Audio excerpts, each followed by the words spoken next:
L'actualité hors du Sénégal, c'est avec Fatou Kiné Deme. Bonjour Fatou Kiné. Bonjour Sokhna Nata, ravie de te retrouver ce matin. Ravie également. Bonjour Chérif Dia, très concentré sur son, voilà, je ne dirais pas le téléphone, on est en direct. Bonjour Marcel.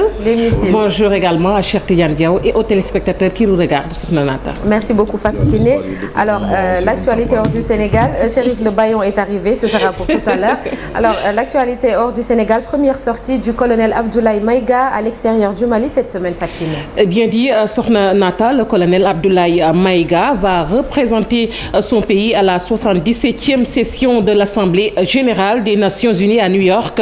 Il devrait rappeler la volonté de Bamako de collaborer avec tout le monde, mais dans le respect de la souveraineté nationale. L'affaire des militaires ivoiriens détenus au Mali n'est pas exclue des discussions. Le secrétaire général des Nations Unies, Antonio Guterres, avait déclaré sur RFI les militaires détenus au Mali ne sont pas des mercenaires, démontant ainsi une information du gouvernement malien.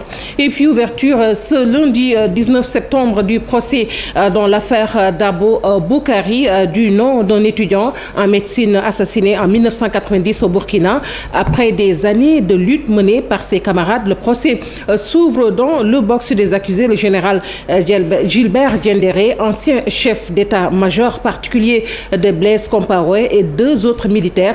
Si l'Association nationale des étudiants burkinabés salue ce qu'elle considère comme une victoire d'étape, elle appelle à la mobilisation pour maintenir la pression. Il y a 32 ans, le 19 mai 1990, Dabo Boukari, étudiant burkinabé en 7e année de médecine, était enlevé et assassiné ce 19 septembre 2022. Le procès dans cette affaire s'ouvre devant la chambre criminelle de la cour d'appel de Ouagadougou. Le procès du cardinal Joseph Zen s'ouvre également ce lundi à Hong Kong. À 90 ans, l'évêque à la retraite comparé en compagnie de 4 autres accusés qui ont soutenu les manifestants pro-démocratie dans l'île. Un procès test pour les relations entre la Chine et le Vatican. L'audience intervient alors que doit être renouvelé l'accord biannuel secret conclu en 2018 entre Pékin et le Vatican qui autorise le Parti communiste chinois à nommer les évêques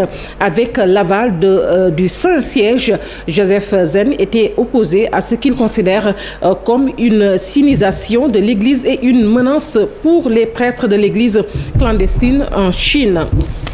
Ensuite, le Royaume-Uni, où se préparent les derniers adieux à la reine Elisabeth II. Chefs d'État et de gouvernement du monde entier se sont joints hier aux Britanniques pour se recueillant en masse devant le cercueil d'Elisabeth II à la veille de funérailles d'État prévues ce lundi. La reine d'Angleterre, décédée le 8 septembre à l'âge de 96 ans, sera inhumée en fin d'après-midi lors d'une cérémonie privée à la chapelle Saint-Georges dans l'enceinte du château où reposent ses parents et son époux Philippe.